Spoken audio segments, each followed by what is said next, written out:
Il faut remettre les choses dans leur contexte. Le contrat chinois est signé et négocié à l'époque où Guy Zenga est Premier ministre. Et quand Guy Zenga démissionne, Kabila est président de la République, Guy Zenga est Premier ministre, celui qui a négocié et a procédé à la signature de ce contrat, paix à son âme, c'est l'ancien ministre des Infrastructures, Pierre Lumbi. Donc ça doit être clair dans la tête des gens. Et à l'époque, celui qui est Premier ministre, c'est Antoine Gizenga. Quelque temps après, Gizenga a démissionné, Muzito est devenu Premier ministre. Cet accord avait déjà été signé. Il était prévu que dans cet accord, c'est un accord de plus ou moins, un financement de plus ou moins 6 milliards de dollars. 3 milliards étaient destinés aux mines et les 3 autres milliards pour les infrastructures.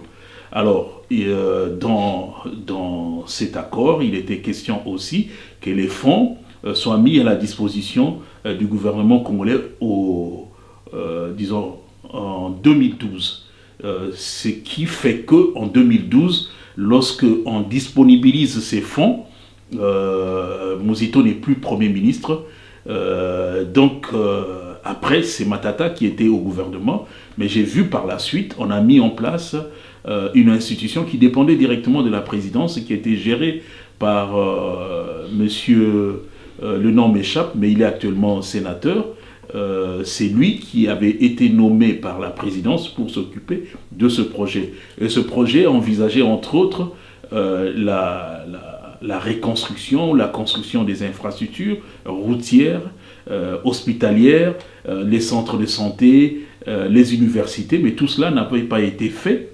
Et je pense que s'il y a des comptes à demander, je pense qu'il faut directement s'adresser à ceux qui étaient au pouvoir en 2012-13, lorsque, du point de vue financier, ce contrat avait été, excusez-moi la répétition, le financement a commencé à ce moment-là, mais j'ai appris qu'il restait plus ou moins 2 milliards qu'on n'a pas utilisés jusqu'à aujourd'hui, mais le premier fonds, quand ils sont arrivés, ce n'est plus Muzito qui était au gouvernement, c'était Matata et les autres qui ont continué dans le cadre de ce projet. D'ailleurs, Muzito est le premier à avoir révélé lors d'une interview accordée à un journal hongkongais le caractère un peu injuste de cet accord et de ce contrat. Et il a souhaité que ce contrat soit revisité pour tenir compte des besoins réels, de tout ce qui a été dit, afin que les Congolais soient aussi bénéficiaires de ce qu'ils ont prévu dans cet accord, c'est-à-dire les infrastructures, puisque de l'autre côté, les Chinois ont accédé aux mines qu'ils avaient demandées, et tout cela était contenu dans ce contrat-là. Et il faut dire aussi à l'époque que le FMI, la Banque mondiale, avait posé des conditions pour qu'on accepte ce contrat chinois, mais vu les performances réalisées à l'époque par Muzito, par le FMI, grâce au FMI qui avait fait ce travail de contrôle, ils avaient jugé bon que l'État congolais pouvait bien signer ce contrat avec la Chine. Signer le contrat a été signé lorsque le contrat chinois a été signé. Celui qui était Premier ministre à l'époque,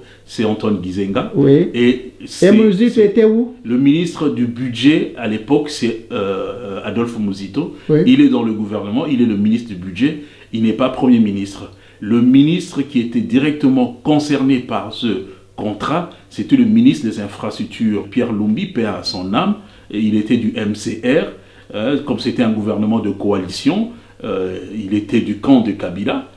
C'est Pierre Lumbi au Congo qui était le ministre des Infrastructures qui a signé ce contrat, et c'est lui qui était dans les négociations parce que ce financement-là visait entre autres la construction des infrastructures routières et autres. Voilà pourquoi le ministère qui était en avant-plan concerné, juste pour faire plaisir à ces détracteurs, ceux qui pensent que à chaque fois qu'il y a quelque chose qui s'est passé dans ce gouvernement-là, la responsabilité incombe à Muzito, alors que ce n'est pas Muzito. Et d'ailleurs, quelqu'un a fait une très belle analyse en disant, on a cité les noms des personnalités dans ce contrat-là, les gens qui ont été cités, curieusement, c'est des gens qui sont candidats à l'élection présidentielle. On a cité par exemple Katumbi. Katumbi, à l'époque, il est gouverneur du